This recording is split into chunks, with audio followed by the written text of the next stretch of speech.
بسم الله الرحمن الرحيم إن الحمد لله والصلاة والسلام على أشرف الأنبياء وعلى آله وأصحابه أجمعين أما بعد آج کا ہمارا ٹاپک نبی اکرم صلی اللہ علیہ وآلہ وسلم کی ہجرت کے حوالے سے ہے۔ سیرت النبویہ میں سے نبی اکرم صلی اللہ علیہ وسلم کی ہجرت جو ہے وہ بہت ہی ایسا سیرت کا پہلو ہے جس سے کسی صورت میں بھی ہم جو ہے اس کو بغیر پڑھے سمجھے اور اس سے اس کی جو حکمتیں ہیں وہ جانے بغیر ہم سیرت نہیں سمجھ سکتے مکمل۔ تو نبی اکرم صلی اللہ علیہ وآلہ وسلم کی ہجرت کے حوالے سے آج کا ہمارا سبق ہوگا انشاءاللہ العزیز۔ اس میں اس بات کو ہم پہلے بیان کر چکے ہیں کہ اللہ تبارک و تعالیٰ نے نبی اکرم صلی اللہ علیہ وآلہ وسلم کو ہجرت کا حکم دیا اور صحابہ اکرام رضوان اللہ علیہ مجمعین مہاجرین بن کے مدینہ پہنچے، اور اس کے بعد نبی اکرم صلی اللہ علیہ وآلہ وسلم خود اپنی تیاری کرتے رہے، اور یہاں تک کہ ایک وقت آیا کہ اللہ تبارک و تعالیٰ کے حکم کی تعمیل میں آپ صلی اللہ علیہ وآلہ وسلم نے مکے کو چھوڑا اور مدینہ کی طرف ہجرت فرما گئے۔ یہ ہجرت جو ہے یہ ہمارے لیے بہت ہی حکمتوں اور نبوی سبق سے آراستہ ہے، کہ جس کے اندر بہت ساری چیزیں ہمارے لیے مفید ہیں کہ ان کو سمجھا جائے اور اس کے مطابق ہم اپنی زندگی میں استقلال اور استقامت کا طریقہ اختیار کریں۔ اس ہجرت کی اصل وجہ جو تھی وہ یہی تھی کہ نبی اکرم صلی اللہ علیہ وآلہ وسلم کو، اور بالخصوص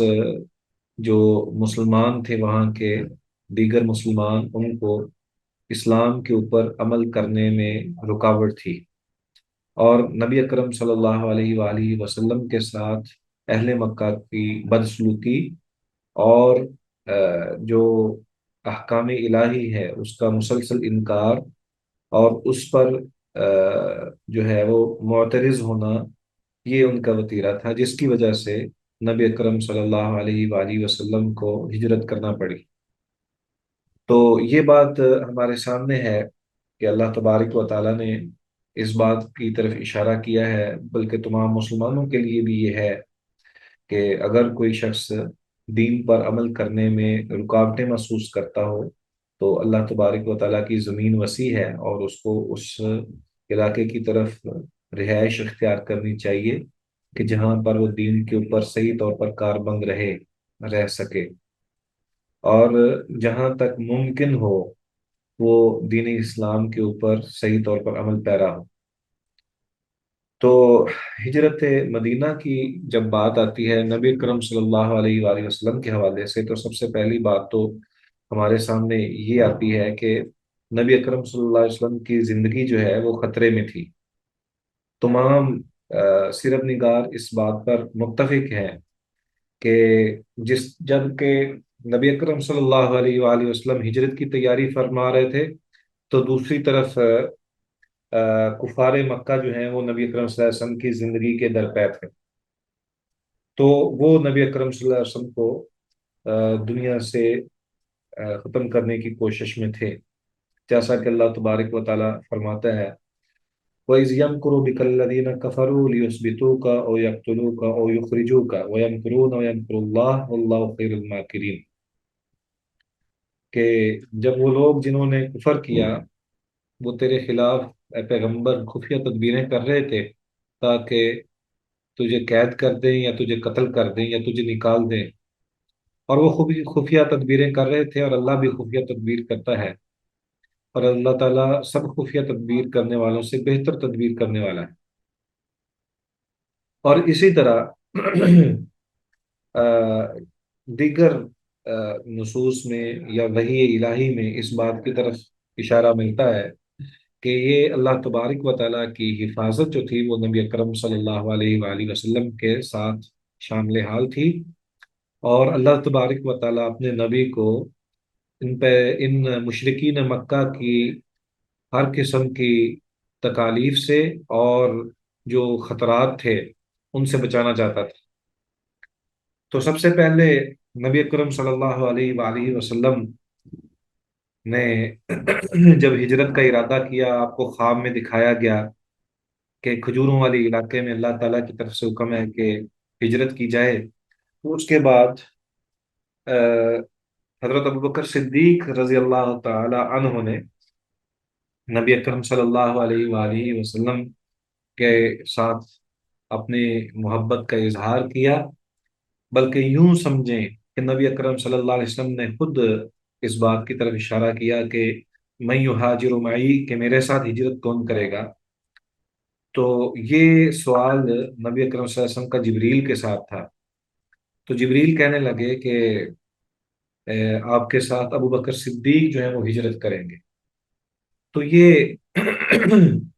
इसके बारे में सैयदा आयशा रजी अल्लाह ताला अन्हा बयान करती हैं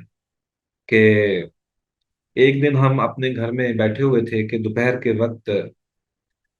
मेरी अ, हमशीरा ने, अस्मा ने मेरे वालिद अबू बकर से कहा कि देखिए रसूलुल्लाह सल्लल्लाहु अलैहि वसल्लम सर ढांपे तशरीफ ला रहे हैं और आप इस वक्त हमारे यहाँ कभी भी नहीं आए।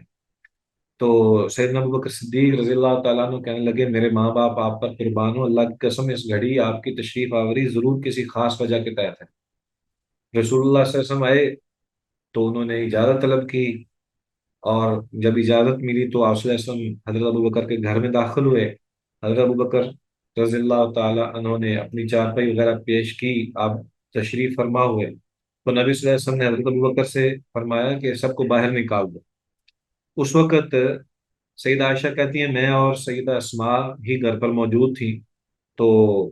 हज़रत अबू बकर रज़ियल्लाहु ताला अन्हु अर्ज करने लगे कि मेरा माँ बाप आप पर कुर्बान हो, अल्लाह के रसूल यहाँ तो सिर्फ आपके अहले खाना ही हैं। तो आप सल्लल्लाहु अलैहि वसल्लम ने फरमाया था इन्नी कद उदिन ली फिल खुरूजी, मुझे अल्लाह ताला ने हिजरत मदीना की इजाज़त दे दी है। तो हज़रत अबू बकर सिद्दीक रजी अल्लाह अन्हु कहने लगे कि अल्लाह के नबी मुझे भी अपने साथ रखिए। तो रसूलुल्लाह सल्लल्लाहु अलैहि वसल्लम ने फरमाया क्यों नहीं, तुम यकीनन मेरे साथ रहोगे। तो सईदा आयशा कहती हैं कि इस बात पर हज़रत अबू बकर की आंखों में आंसू आ गए। और मुझे इससे पहले इस बात का अंदाजा नहीं था कि कोई खुशी से भी रो सकता है, जैसा कि हजरत अबू बकर सिद्दीक को, यानी हजरत आयशा ने जब अपने वालिद को देखा कि वो खुशी से रो रहे हैं, तो कहते हैं मुझे इससे पहले इस बात का इल्म ही नहीं था कि कोई खुशी से भी रोता है। चुनाचे हजरत अबू बकर सिद्दीक ने हिजरत के लिए दो ऊँटनियां तैयार की थी, नबी अकरम सल्लल्लाहु अलैहि वसल्लम की खिदमत में पेश की। और आप सल्लल्लाहु अलैहि वसल्लम से अर्ज की कि आप इन दोनों में से जिसको पसंद करना चाहते हैं ले लें। तो नबी सल्लल्लाहु अलैहि वसल्लम ने कहा कि अगर ऊँटनी की कीमत लोगे तो मैं लूंगा। चुनांचे उसके बाद हजरत अबू बकर सिद्दीक ने एक काफिर शख्स था अब्दुल्ला बिन अरीकत या उरैकत, उसके बारे में ये मारूफ था कि वो रस्तों को बड़ा जानने वाला है। तो हजरत अबू बकर सिद्दीक ने उसे उजरत पर रखा और कहा कि तुमने फलां फलां दिन हमारे साथ हिजरत के लिए नबी अकरम सल्लल्लाहु अलैहि वसल्लम को लेकर हमने मदीना जाना है, तो तुमने हमारा साथ देना है। चुनाचे सईदा आयशा कहती हैं कि जब हिजरत मदीना का फैसला हुआ तो हमने रसूलुल्लाह सल्लल्लाहु अलैहि वसल्लम और अपने वालिद गिरामी के लिए खाने पीने का सामान तैयार किया ताकि वो सफ़र में उसको इस्तेमाल कर सके। और इसी तरह एक मिशकीज़ा भी पानी से भरा। और इस मौके पर सैयदा अस्मा बिनते अबी बकर ने अपना कमरबंद उतारा और उसको फाड़ा, और उसकी एक हिस्से से थैली और दूसरे हिस्से से मिशकीज़े का मुंह बांधा। तो इसी वजह से अ, जो सईदा अस्मा है उनका नाम भी इसी वजह से ज़ातुल नताक या नताकैन जो है वो पड़ा। इन्ना लहा निताकैनी फिल जन्ना, नबी अकरम सल्लल्लाहु अलैहि वसल्लम ने फिर उनको खुशखबरी दी कि ये सईदा आयशा सईदा अस्मा जो है उनके लिए जन्नत में दो इसी तरह कमर बंद होंगे। तो इसी तरह नबी अकरम सल्लल्लाहु अलैहि वसल्लम ने हजरत अबू बकर सिद्दीक रजी अल्लाह तआला अन्हु को कुछ हिदायत भी दी اس کے بعد پھر نبی اکرم صلی اللہ علیہ وسلم نے سیدنا علی رضی اللہ تعالیٰ عنہ کو ہجرت کی اطلاع دی. تو سیدنا جبریل نے نبی اکرم صلی اللہ علیہ وآلہ وسلم کو کہا کہ آج آپ نے اپنے بستر پر نہیں سونا. تو نبی صلی اللہ علیہ وآلہ وسلم نے حضرت علی رضی اللہ تعالی عنہ کو یہ کہا، تاکید کی کہ تم میرے بعد چند دن مکہ میں ٹھہرنا، اور اس کے بعد جن جن لوگوں کی امانتیں ہیں وہ واپس کر کے میرے ساتھ میرے پاس ہجرت کر کے پہنچ جانا. چنانچہ یہ وہ رات ہے جو ہجرت سے پہلے کی رات ہے، یا یوں سمجھ لیں کہ ہجرت والی رات ہے. تو ایک طرف تو نبی اکرم صلی اللہ علیہ وآلہ وسلم کا نکلنے کا پروگرام تھا، اور دوسری طرف کفار مکہ انہوں نے یہ پروگرام بنایا کہ ہم سب مل کر خدا نخواستہ نبی اکرم صلی اللہ علیہ وآلہ وسلم سے تلافی حاصل کر لیں. اس بارے میں اللہ تبارک و تعالیٰ کا فرمان ہے کہ یریدون لیطفئوا نور اللہ بافواہہم واللہ متم نورہ ولو کرہ الکافرون، کہ وہ یہ چاہتے ہیں کہ اللہ کا نور اپنے منہ سے بجھا دیں، جبکہ اللہ اپنا نور پورا کرنے والا ہے، اگرچہ کافر ناپسند ہی کریں. تو جب سیدنا علی رضی اللہ تعالیٰ عنہ نے دیکھا کہ نبی اکرم صلی اللہ علیہ وسلم کے گھر کے باہر کفار مکہ جو ہیں وہ آ، دشمنی کرتے ہوئے اور تلواریں لے کر پھر رہے ہیں، تو اس موقع پر نبی اکرم صلی اللہ علیہ وآلہ وسلم سے کہا کہ میرے بستر پر سو جاؤ، اور میری یہ سبز حضرمی چادر اوڑھ لو اور اسی میں تم سو جاؤ. تمہیں کسی بھی قسم کی پریشانی کا جو ہے وہ خدشہ نہیں ہوگا، نہیں ہونا چاہیے، تمہیں کوئی گزن نہیں پہنچا سکتا. چنانچہ کیونکہ نبی اکرم صلی اللہ علیہ وسلم یہی چادر لے کر سویا کرتے تھے،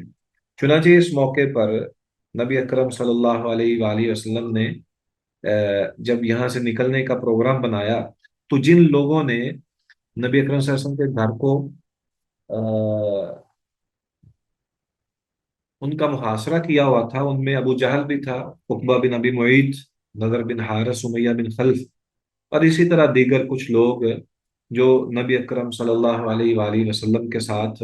بد لحاظی کیا کرتے تھے اور بد اخلاقی سے پیش آیا کرتے تھے. یہ وہ لوگ تھے جو نبی اکرم صلی اللہ علیہ وآلہ وسلم کی جان کے درپے تھے. چنانچہ اس موقع پر نبی اکرم صلی اللہ علیہ وسلم نے گھر سے ایک ہاتھ میں خاک اٹھائی اور باہر تشریف لائے، اور اسی موقع پر نبی اکرم صلی اللہ علیہ وآلہ وسلم نے یہ خاک جو ہے یہ ان کی طرف پھینکی، اور ساتھ ہی رسول اللہ صلی اللہ علیہ وسلم ان آیات کی تلاوت کر رہے تھے: یاسین والقرآن الحکیم انک لمن المرسلین علی صراط مستقیم تنزیل العزیز الرحیم لتنذر قوم انذر آباءهم فهم غافلون لقد حق القول على اکثرهم فهم لا يؤمنون انا جعلنا في اعناقهم اغلالا فهي الى الاذقان فهم مقمحون وجعلنا من بين ايديهم سدا ومن خلفهم سدا فاغشيناهم فهم لا يبصرون. تو اسی طرح ہی ان آیات کی تلاوت کرتے ہوئے نبی اکرم صلی اللہ علیہ وسلم نے وہ مٹی جو ہے وہ پھینکی، جس کی وجہ سے اور اسی اندھیرے میں اور اسی حالت میں نبی اکرم صلی اللہ علیہ وآلہ وسلم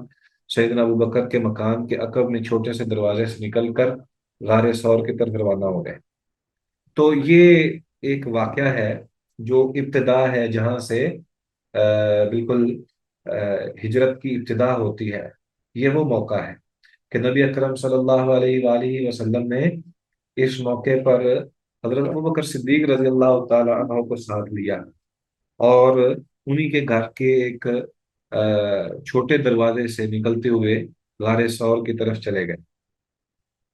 لیکن اس موقع پر جیسے ہی نبی صلی اللہ علیہ وسلم اپنے اس علاقے سے نکلے، تو ساتھ ہی بیت اللہ کی طرف دیکھ کر ایک دعا کی،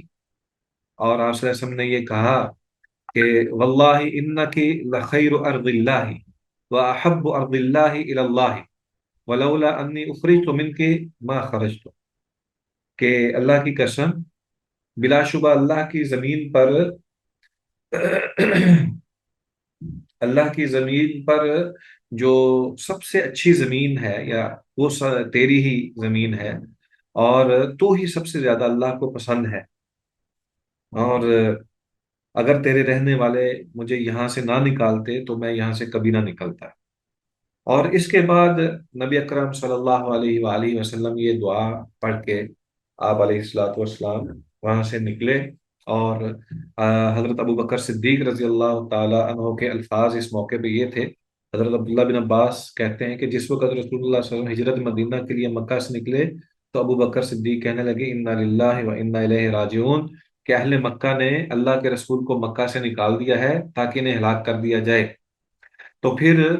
عبداللہ بن عباس فرماتے ہیں وہ یہ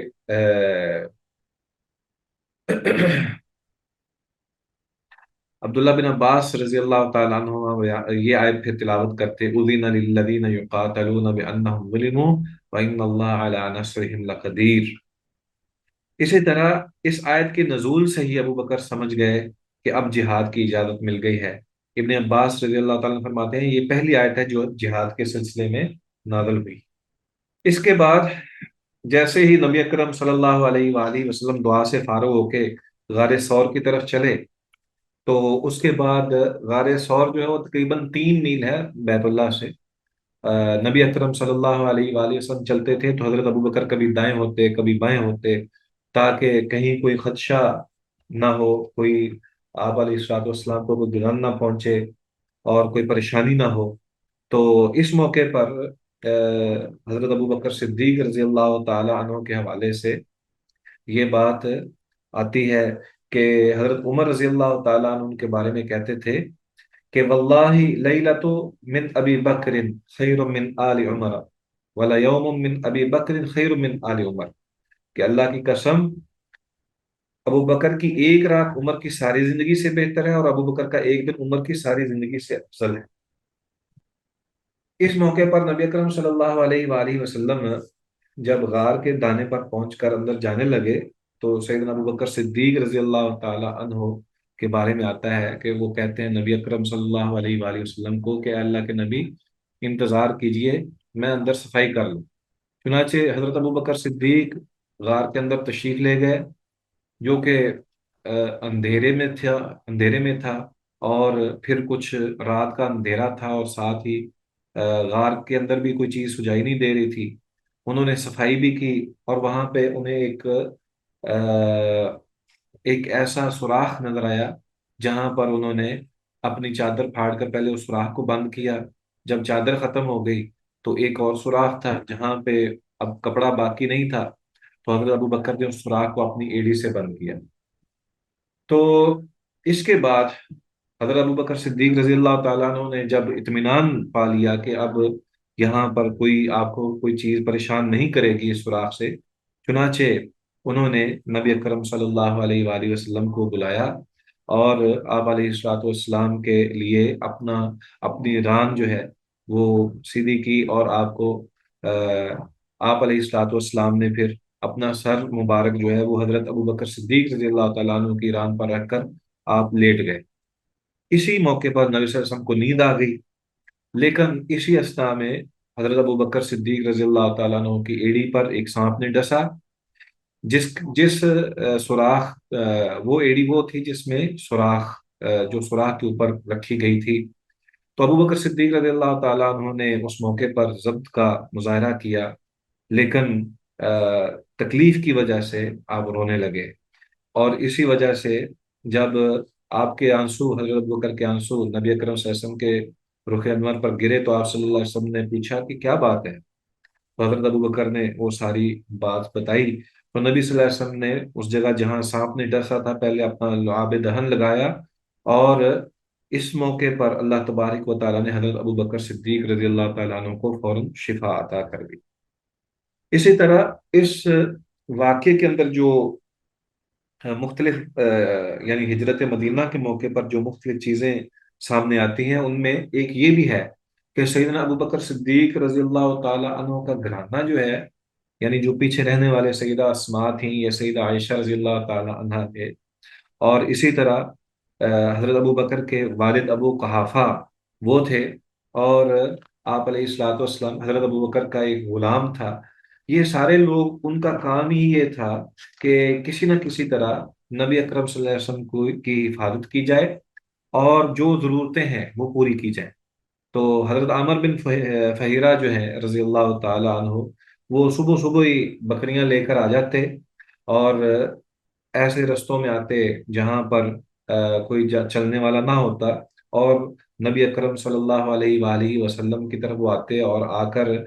آپ کو دودھ پلاتے۔ اور اسی طرح سیدہ اسماء روزانہ رات کو کھانا پکا کر غار میں لے آتی، اور حضرت ابوبکر نے اس موقع پر اپنے پورے خاندان کو اسی کام پہ لگائے رکھا کہ وہ کہ ہر چیز جو ہے وہ ہر سہولت نبی اکرم صلی اللہ علیہ وآلہ وسلم تک پہنچائے۔ چنانچہ نبی اکرم صلی اللہ علیہ وآلہ وسلم نے 3 راتیں اسی غار ثور میں بسر کی۔ اسی موقع پر ایک واقعہ اور بھی رونما ہوتا ہے کہ اس کے بعد ہم نماز کا وقفہ کریں گے انشاءاللہ العزیز۔ اور وہ واقعہ یہ ہے کہ قریشی جو تھے وہ مختلف طریقوں سے کھوجیوں کے ذریعے، کبھی کسی ذریعے سے وہ ڈھونڈ رہے تھے، تو وہ نبی اکرم صلی اللہ علیہ وآلہ وسلم جس غار میں تھے اس غار کے سامنے وہ کئی دفعہ پہنچے، لیکن اللہ تبارک و تعالیٰ نے پردہ رکھا، اور اللہ تعالیٰ نے ایک مکڑی کو حکم دیا کہ اس نے غار کے منہ پر جالا بند دیا، اور جنگلی کبوتروں کے ایک جوڑے کو حکم دیا تو اس نے غار کے سامنے بیٹھ کر جو ہے وہ انڈے دینے شروع کر دیے۔ تو اس موقع پر مسلح مشرقین جو ہیں وہ نبی اکرم صلی اللہ علیہ وآلہ وسلم کے چند قدم دور، یا یوں کہہ لیں کہ چند گز دور جو ہے وہ ایک دوسرے کے ساتھ باتیں کرتے ہوئے نبی اکرم صلی اللہ علیہ وسلم کو، حضرت ابوبکر صدیق رضی اللہ تعالی عنہ کو جو ہے وہ ان کے قریب پہنچ گئے۔ تو اس موقع پر حضرت عبداللہ بن عباس رضی اللہ تعالیٰ عنہ بیان کرتے ہیں کہ مشرقین مکہ رسول اللہ صلی اللہ علیہ وسلم کے پاس پہنچے، تو غار ثور تک جب پہنچے، اور اس موقع پر غار کے دہانے پر مکڑی کا جالا تھا، وہ جالا دیکھ کر کہنے لگے کہ اگر کوئی بھی اس غار میں گیا ہوتا تو یہاں مکڑی کا جالا نہ ہوتا، اور بعد ان میں کہنے لگے یہ جالا تو محمد صلی اللہ علیہ وسلم کی ولادت سے پہلے کا محسوس ہوتا ہے۔ تو حضرت ابو بکر صدیق اس موقع پر کہنے لگے کہ جب ہم غار میں تھے تو ایک آدمی آیا اور اس نے نبی اکرم صلی اللہ علیہ وسلم کی طرف منہ کر کے پیشاب کرنے لگا، تو میں نے عرض کیا اللہ کے رسول کیا وہ ہمیں نہیں دیکھ رہا؟ آپ صلی اللہ علیہ وسلم نے فرمایا کہ اگر وہ ہمیں دیکھ رہا ہوتا تو ہماری طرف اپنا سطر نہ کھولتا۔ سیدہ اسماء اسی طرح کی ایک روایت بیان کرتی ہیں کہ جب ایسا واقعہ ہوا تو نبی اکرم صلی اللہ علیہ وسلم نے فرمایا، وہی الفاظ فرمائے کہ اگر وہ ہمیں دیکھ رہا ہوتا تو وہ اس طرح یہ بات نہ کرتا، یہ کام نہ کرتا۔ حافظ ابن کثیر بھی اسی طرح کے ایک الفاظ جو ہیں وہ بیان کرتے ہیں کہ جس میں نبی اکرم صلی اللہ علیہ وسلم نے فرمایا کہ اگر وہ غار کے اس طرف سے آئے تو ہم اس طرف سے نکل جائیں گے۔ یہ ایسی ہی صورتحال تھی۔ تو اس موقع پر نبی اکرم صلی اللہ علیہ وآلہ وسلم کے اللہ تبارک و تعالی نے حفاظت فرمائی،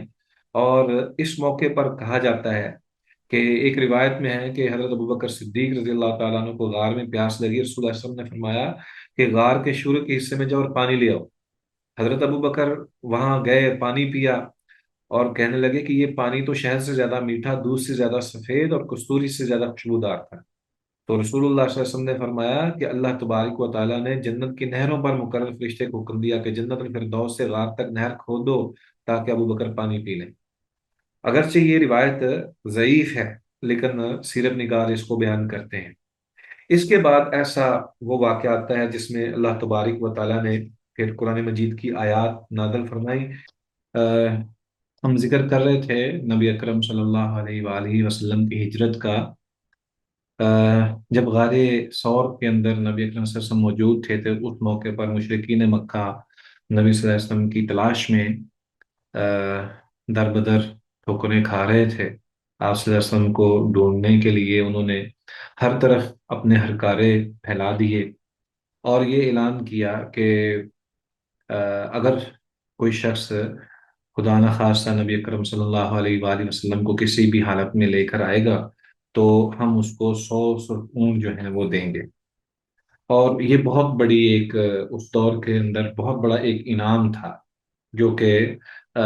نبی اکرم صلی اللہ علیہ وآلہ وسلم کے حوالے سے مشرکین مکہ نے رکھا۔ تو بہرحال یہ ایک بہت بڑی بات ہے، لیکن جیسا کہ ہم پہلے ذکر کر چکے ہیں کہ اللہ تبارک و تعالیٰ کا फरमान है, व मकर व मकर अल्लाह वल्लाहु खैरुल माकिरीन। इसी असना में या इसी हालत में या इसी पस मंज़र में जब वो नबी अकरम सल्लल्लाहु अलैहि वसल्लम के जहाँ पे आप सल्लल्लाहु अलैहि वसल्लम गारे सौर के अंदर पनाह गुज़ीर थे, तो अहले मक्का के कुछ नौजवान जो हैं वो उस गार के पास पहुंचे। तो नबी सल्लल्लाहु अलैहि वसल्लम के लिए अल्लाह ताला ने पहले ये बंदोबस्त तो किया कि वहाँ मकड़ी का एक जाला बुन दिया गया, और मकड़ी ने वहाँ पे जाला बुना। दूसरा, कबूतरों का एक जोड़ा वहाँ पहुंचा। और ऐसी सूरत हाल हुई कि अ, ये ये तो सारी चीज़ें मौजूद रहीं, लेकिन एक मौका ऐसा आया कि चंद अफराद उस गार के बिल्कुल करीब आ गए। इस मौके पर हजरत अबू बकर सिद्दीक रजी अल्लाह तआला अन्हु खासे परेशान हुए, और उन्हें दिल में यह ख्याल आया कि ऐसा ना हो, मुझे तो जो नुकसान पहुंचे तो कोई हर्ज नहीं है, लेकिन नबी अकरम सल्लल्लाहु अलैहि वसल्लम को कोई नुकसान नहीं पहुंचना चाहिए। चुनांचे वो अर्ज करने लगे अल्लाह के नबी से, अल्लाह के रसूल, अगर इन कुफार मक्का में से कोई अपने कदमों की तरफ देखेगा तो वो हमें भी देख लेगा। तो आप सल्लल्लाहु अलैहि वसल्लम ने हजरत अबू बकर सिद्दीक को ये इरशाद फरमाया, मा ज़न्नुका या अबा बकरिन बिस्नैनी अल्लाहु सालिसुहुमा। ऐ अबू बकर, उन दो आदमियों के बारे में तुम्हारा क्या ख्याल है जिनके साथ तीसरा अल्लाह है? तो अल्लाह तबारक व तआला ने फिर ये आयात मुबारक नाज़िल फरमाई, इल्ला तंसुरूहु फ़क़द नसरहुल्लाह इज़ अख़रजहु अल्लज़ीना कफ़रू सानिय इस्नैनि इज़ हुमा फ़िल ग़ार इज़ यक़ूलु लिसाहिबिही ला तहज़न इन्नल्लाह मअना फ़अंज़लल्लाहु सकीनतहु अलैहि व अय्यदहु बिजुनूदिन लम तरौहा वजअल कलिमतल्लज़ीना कफ़रू सुफ़ला व कलिमतुल्लाहि हियल उलिया वल्लाहु अज़ीज़ुन हकीम। ये आयत मुबारक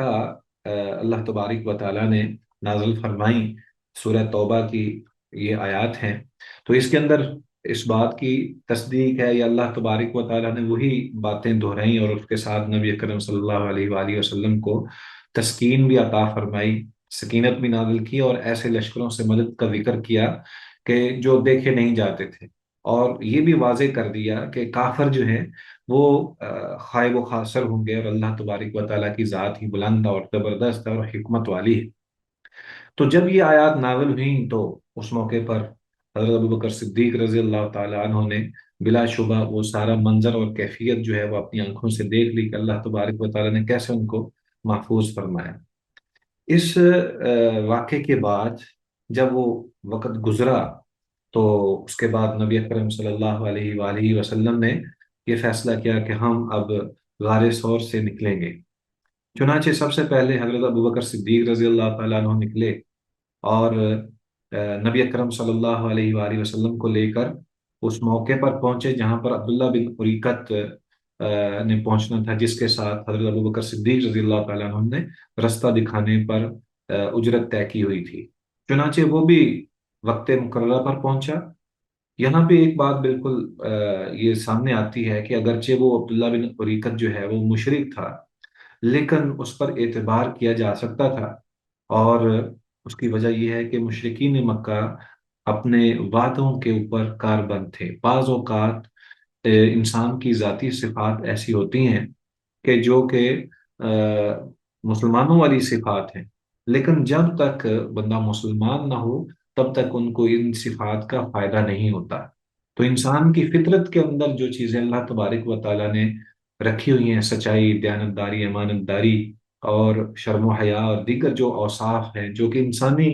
फितरी औसाफ हैं, वो मौजूद होते हैं। लेकिन इसके बावजूद कि वो सारे औसाफ पर अमल कर रहा हो, लेकिन जब तक वो बंदा मुसलमान ना हो तब तक उसके इन औसाफ का फायदा और उसका अजर उसको नहीं मिलता। तो बहरहाल नबी अकरम सल्लल्लाहु अलैहि वसल्लम के लिए ये दोनों ऊँटनियाँ मौजूद थीं। अमर बिन फहेरा जो हज़रत अबू बकर रज़ी अल्लाह ताला अन्हु के गुलाम थे, वो नबी अकरम सल्लल्लाहु अलैहि वसल्लम के साथ थे। तो इस मौके पर एक ऊँटनी पर नबी अकरम सल्लल्लाहु अलैहि वसल्लम सवार हुए और दूसरी ऊँटनी पर अबू बकर सवार हुए, और अपने पीछे अमर बिन फहेरा को भी सवार कर लिया।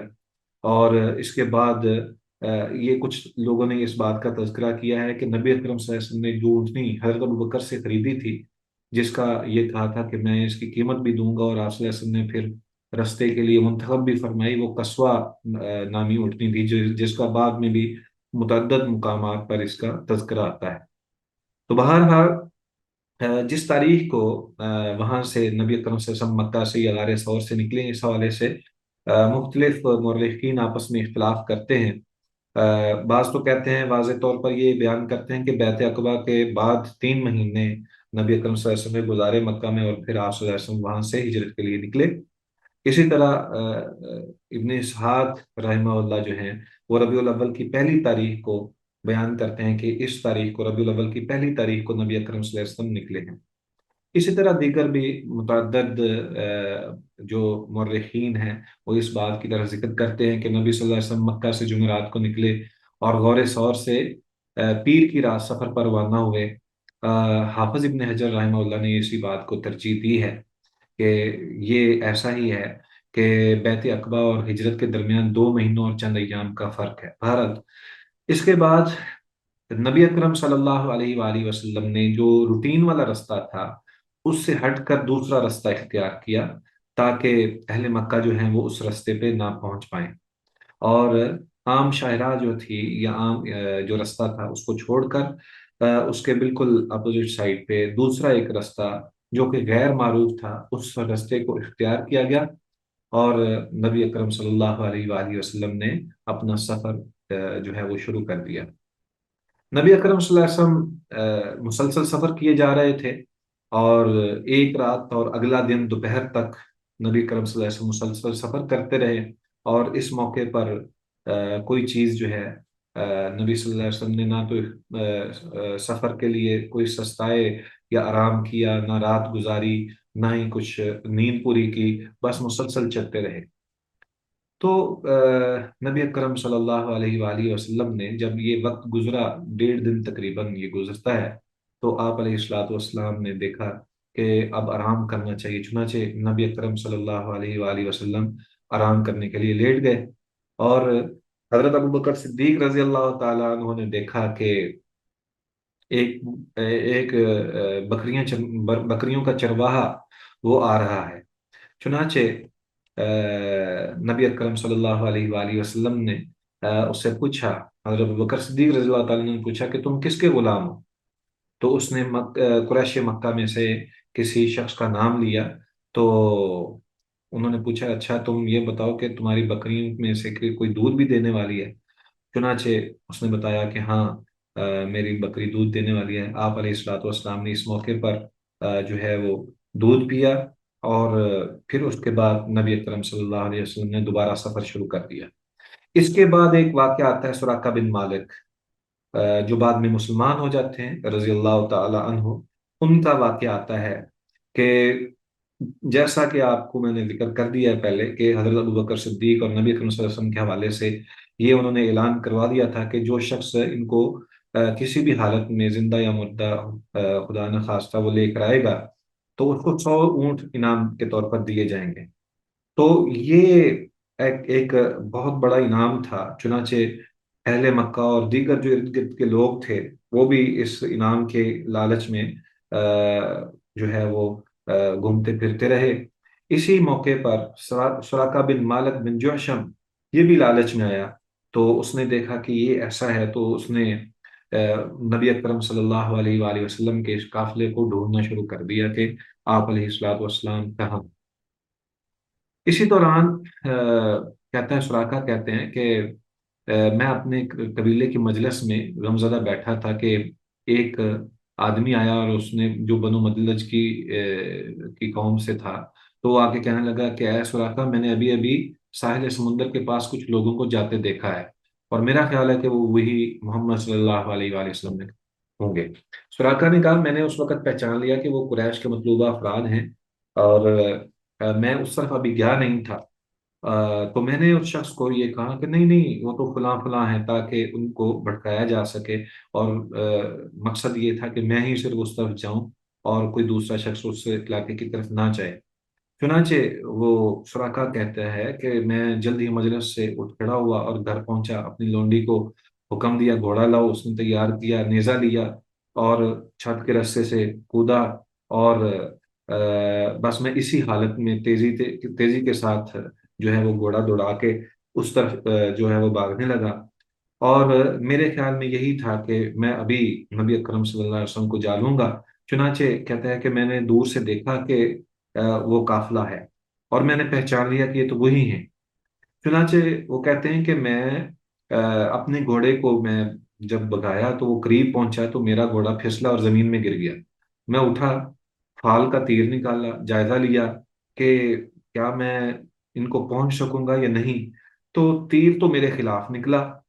तो मैंने फिर लालच आया कि मैं कैसे करूं, चुनाचे मैं फिर उसी तरह जो है वो निकला, ताकब किया, और दोबारा फिर मैं गिर गया। तो मैंने देखा कि मेरे घोड़े के अगले पांव जो हैं वो घुटनों तक जमीन में दनस गए। मैं उठा, संभला, घोड़े को डांट लाई, बड़ी मुश्किल से उसे जमीन से निकाला, और साथ ही जो है मैंने फिर कोशिश शुरू कर दी। कह रहे इसी हालत में सैयदना अबू बकर सिद्दीक रजी अल्लाह तआला अन्हु ये बात देख रहे थे, वो मेरी तरफ देख रहे थे, और वो बेकरार होकर जैसे बार बार पीछे मुड़कर देखते थे। मैंने फिर हाल निकाली, फिर वो मेरे खिलाफ निकली। मैंने कहा सुराका तुझे क्या हो गया है? ये कैसे मुमकिन है कि इतना आसान सा काम छोड़ दूं और इतने गना कदर इनाम से महरूम हो जाऊं? मैंने फाल को नुसरत कर दिया और दोबारा ताकुब करना शुरू कर दिया। मैं दोबारा सवार हुआ, घोड़े घोड़े को जो है वो फिर चलाया, और जब वो करीब पहुंचा तो मैंने सुना कि नबी अकरम सल्लल्लाहु अलैहि वसल्लम कुरान मजीद की तिलावत कर रहे हैं, और वो मुड़कर नहीं देख रहे, जबकि हजरत अबू बकर सिद्दीक मुड़कर बार बार भी देखते हैं। तो मैंने नबी अकरम सल्लल्लाहु अलैहि वसल्लम को देखा कि वो उन्होंने इधर उधर देखे बगैर जो है वो ये जवाब भी दिया हजरत अबू बकर सिद्दीक को, जब उन्होंने कहा कि कोई करीब आ गया है तो आपने फरमाया ला तहजन इन्नल्लाह माना, आप परेशान ना हो, अल्लाह तबारक व तआला हमारे साथ है। तो हजरत अबू बकर सिद्दीक रजी अल्लाह ताला उन्होंने जब गौर किया कि ये तो सुराका है, तो उन्होंने अर्ज किया अल्लाह के नबी ये सुराका बिन मालिक है, हमारा ताकुब कर रहा है। तो आप सल्लल्लाहु अलैहि वसल्लम ने अपना हाथ बुलंद किया और फरमाया अल्लाहुम्मा फिनाहु बिमा शिता, ए अल्लाह जिस तरह तू चाहे हमारे लिए इससे काफी हो जाए। कहते हैं कि रसूलुल्लाह सल्लल्लाहु अलैहि वसल्लम की दुआ ये बिल्कुल फौरी तौर पर कबूल हो गई। और सुराखा कहते हैं मैं अपने अगले जो घोड़े के अगले पांव हैं मैंने देखे दोबारा जमीन के अंदर धंस गए, मैं गिरा, और मैंने बड़ी मुश्किल से अपने आप को संभाला, और मैं बड़ा परेशान हुआ। और मैंने फिर आवाज दी, मैंने काफिले को आवाज दी, मैंने कहा कि मुझे अमान चाहिए, मुझे अमान दे दें। चुनाचे नबी अकरम सल्लल्लाहु अलैहि वसल्लम ठहरे, ठहर गए। मैंने घोड़ा फिर दोबारा दुरुस्त किया और अपनी हालत में दोबारा होकर मैं नबी अकरम सल्लल्लाहु अलैहि वसल्लम की खिदमत में हाजिर हुआ कि मैंने रसूलुल्लाह सल्लल्लाहु अलैहि वसल्लम से अर्ज किया अल्लाह के नबी मुझे पता है कि आपको जो तो तकलीफ पहुंची है, और आपकी दुआ की वजह से जो मुझे तकलीफ पहुंची है, मुझे यकीन है कि आप कामयाब होकर रहेंगे। फिर मैंने कहते हैं कि मैंने आप सल्लल्लाहु अलैहि वसल्लम को बताया कि आपकी कौम ने आपकी गिरफ्तारी पर ये इनाम रखा है, और वो मक्के की फिर मैंने सारी खबरें जो हैं वो सुना दी। तो कहने लगे कि नबी अकरम सल्लल्लाहु अलैहि वसल्लम ने मुझे सिर्फ इतना कहा कि हमारे मामले को पोशीदा रखना। तो मैंने फिर उनसे अर्ज की कि "ऐ अल्लाह के नबी मुझे अमन अता कर दीजिए, परवाना अमन अता कीजिए, लिख कर दे दें कि मैं जो है इसको अमन अमान देता हूँ।" चुनाचे नबी अकरम सल्लल्लाहु अलैहि वसल्लम के हुक्म पर आमर बिन फहीरा ने चमड़े के एक टुकड़े पर हजरत सुराका बिन मालिक को, बाद में जो मुसलमान हो गए, उनको अमाननामा लिखकर दे दिया, और वो वहां से फिर निकले। तो इस निकलते हुए इस मौके पर जो कुछ चीजें हमारे सामने आती हैं वो ये है कि रसूलुल्लाह सल्लल्लाहु अलैहि वसल्लम ने सुराका बिन मालिक से फरमाया कि कई था बिका इदा लबिस्ता सिवारी सिवारा किसरा, उस वक्त है सुराका तेरा क्या हो लगा, क्या हाल होगा जब तू किसरा के कंगन पहने होगा। तो सुराखा कहते हैं जब हजरत उमर फारूक रजी अल्लाह तआला अन्हु के दौर में किसरा के कंगन, शाही पटका और ताज लाएगा तो उन्होंने मुझे बुलाया और ये सब जेवरात मुझे पहना दिए। मेरी कलाइयों पर ये घने बाल थे, और हजरत उमर रजी अल्लाह तआला अन्हु ने मुझे हुक्म दिया अपने दोनों बाजू बुलंद कर, और फिर नहायत बुलंद आवाज से फरमाया अल्लाह अकबर अल्हम्दुलिल्लाहिल्लज़ी सलबहा किस्रा इब्न हुर्मुज़ अल्लज़ी यक़ूलु अना रब्बुन नास वअल्बसहुमा सुराक़त इब्न मालिक इब्न जुअशम अराबिय्यम मिन बनी मुदलिज। अल्लाह ताला की तारीफ, वो सबसे बड़ा है जिसने ये सारा सामान उस रबूबियत के दावेदार किसरा बिन हुरमस से छीना और बनु मदलज के एक अराबी सुराका बिन मालिक को पहना दिया। तो बयान ये किया जाता है कि ये नबी अकरम सल्लल्लाहु अलैहि वसल्लम की ये बशारत जो है یہ نبی صلی اللہ علیہ وآلہ وسلم کی وفات کے بعد پوری ہوتی ہے، اور آپ علیہ الصلوۃ والسلام کی یہ پیشین گوئی جو ہے یہ پوری ہوتی ہے، اور اس موقع پر نبی اکرم صلی اللہ علیہ وآلہ وسلم جو الفاظ بیان فرمائے بالکل بے عین ہی وہی الفاظ جو ہیں وہ پورے ہو کر رہے۔ چنانچہ نبی اکرم صلی اللہ علیہ وآلہ وسلم وہاں سے نکلے، تو اس کے بعد جو واقعہ رونما ہوتا ہے وہ بڑا بڑا ایک خوبصورت واقعہ ہے۔ معبد رضی اللہ تعالی عنہا کے خیمے کے قریب سے نبی اکرم صلی اللہ علیہ وآلہ وسلم کا گزر ہوتا ہے۔ یہ یہ خیمہ بنو خزاعہ کے قریب قدید نامی جگہ پر تھا۔ معبد جو ہیں یہ اسی خاندان سے یا اسی قبیلے سے متعلق تھیں۔ تو سیرت نگاروں نے بیان کیا ہے کہ یہ واقعہ جو ہے وہ بالکل مستند ہے، اور مختلف روایات سے یہ بات سامنے آتی ہے۔ تو نبی اکرم صلی اللہ علیہ وآلہ وسلم کے ساتھ ابو بکر رضی اللہ تعالیٰ عنہ، عامر بن فہیرہ اور عبداللہ بن عریقت لیسی تھا۔ جب یہ خیمے کے پاس پہنچے تو ایک بوڑھی اور سمجھدار خاتون تھی معبد، جن کا تعلق بنو خزاعہ سے تھا۔ تو وہ اپنے خیمے میں بیٹھی ہوئی تھیں اور کھانے پینے کا انتظام کر رہی تھیں۔ حضرت ابو بکر اور دیگر احباب جب ساتھی وہاں پہنچے تو حضرت ابو بکر نے ان سے پوچھا کہ کوئی گوشت اور کھجوروں کی کوئی چیز ہے، اگر ہیں تو ہم خریدنے کے خواہش مند ہیں۔ لیکن وہ خاتون بڑی وزادار تھی، کہنے لگی، غریب بھی تھیں اور وزادار بھی تھیں، کہنے لگیں ہمارے پاس کوئی چیز ہوتی تو ہم آپ حضرات کی ضیافت میں ہرگز کوتاہی نہ کرتے۔ مقصد یہ تھا کہ ہمیں بیچنے کی ضرورت ہی نہیں تھی۔ تو پھر رسول اللہ صلی اللہ علیہ وسلم کی نظر خیمے کے پاس ایک بکری پر پڑی۔ آپ صلی اللہ علیہ وسلم نے فرمایا، ما هذه الشاة یا معبد، اے معبد یہ بکری کیسی ہے؟ معبد نے جواب دیا، یہ بے حد کمزور ہے، کمزوری ہی کی وجہ سے ریوڑ کے ساتھ نہیں جا سکی۔ آپ صلی اللہ علیہ وسلم نے فرمایا، فہل بها من لبن، کیا یہ دودھ دے سکتی ہے؟ معبد نے کہا یہ بہت ہی لاغر ہے، دودھ نہیں دے سکتی۔ نبی صلی اللہ علیہ وسلم نے پوچھا، اتأذنین ان احلبها، کہ اگر اجازت ہو تو ہم اسے دو سکتے ہیں؟ معبد نے کہا کیوں نہیں، اگر اس میں دودھ ہے تو ضرور دو لیجئے۔ رسول اللہ صلی اللہ علیہ وسلم نے فرمایا کہ بکری قریب لاؤ۔ آپ علیہ الصلوۃ والسلام نے اس کے تھن کو ہاتھ لگایا اور برکت کی دعا کی، تو بکری اپنی دونوں ٹانگیں پھیلا کر جگالی کرنے لگی۔ آپ صلی اللہ علیہ وسلم نے ایک بڑا برتن منگوایا، اور پھر آپ صلی اللہ علیہ وسلم نے بکری دوئی، اور اس کے بعد سب نے سیر ہو کر دودھ پیا، اور اتنا دودھ بھر گیا، اتنی جلدی دودھ بھر گیا کہ اس کی جھاگ جو ہے وہ نظر آنے لگی۔ تو اس کے بعد آپ علیہ الصلوۃ والسلام نے معبد کو بھی وہ دودھ دیا، اپنے ساتھیوں کو بھی پلایا۔ جب سارے سیر ہو گئے تو برتن دوبارہ دودھ سے لبریز ہو گیا، تو یہ برتن نبی اکرم صلی اللہ علیہ وسلم نے معبد کے پاس چھوڑا اور پھر آگے چل پڑے۔ جب دوپہر ہوئی تو یہ واقعہ جو ہے وہ بڑا شاندار ہے کہ اس کے بعد بڑے خوبصورت الفاظ سیرت نگاروں نے جو بیان کیے معبد رضی اللہ تعالیٰ عنہ کی زبانی سے، کہ وہ اپنے خامد ابو معبد کے ساتھ جب ان کی بات ہوتی ہے تو وہ الفاظ بیان کرتی ہیں کہ وہ جب واپس آئے تو معبد نے کہا کہ اللہ کی قسم ہمارے ہاں ایک بہت بابرکت آدمی آیا تھا۔ یہ دودھ اسی کی برکت کا نتیجہ ہے۔ اس نے سارا ماجرا سنایا، اور ساری باتیں جو ہیں وہ کیں۔ تو ابو معبد کہنے لگے کہ اس طرح کرو کہ اس مہمان کی تمام باتیں اور صفات بیان کرو۔ اس موقع پر معبد رضی اللہ تعالیٰ عنہ نے نبی اکرم صلی اللہ علیہ وآلہ وسلم کی سیرت کا، اور آپ کی صفات کا، آپ کی خوبیوں کا، اور آپ کے چہرے مہرے کا، اور آپ کے چہرے انور کا تذکرہ کیا، اور بڑے خوبصورت اور فصیح و بلیغ زبان کے ساتھ انہوں نے اس بات کا تذکرہ کیا کہ میں نے وہ آدمی دیکھا، اس کا رنگ کھلتا ہوا تھا، چہرہ بڑا تابناک اور خوش اندام تھا، موٹاپے کا عیب نہ تھا، نہ دبلے پن کی خامی تھی، حسن بے مثال کے سانچے میں ڈلا ہوا، پیکر حسین، بہت خوبرو، سرمگی آنکھیں، لمبی لمبی پلکیں، بھاری آواز، بال لمبے اور گھنے، پیوستہ ابرو یعنی ایک دوسرے کے ساتھ ملے ہوئے ابرو، لمبی اور چمکدار گردن، گھنی داڑھی، خاموش ہو تو باوقار، گفتگو کرے تو اٹھی ہوئی گردن، اور رونق چہرے کے ساتھ، بڑا میٹھا کلام، वाज़ेह अल्फाज, गुफ्तगू में मुतवाज़न जची तुली बात, साफ शफाफ और बेहतरीन आवाज़, कमी बेशी से खाली,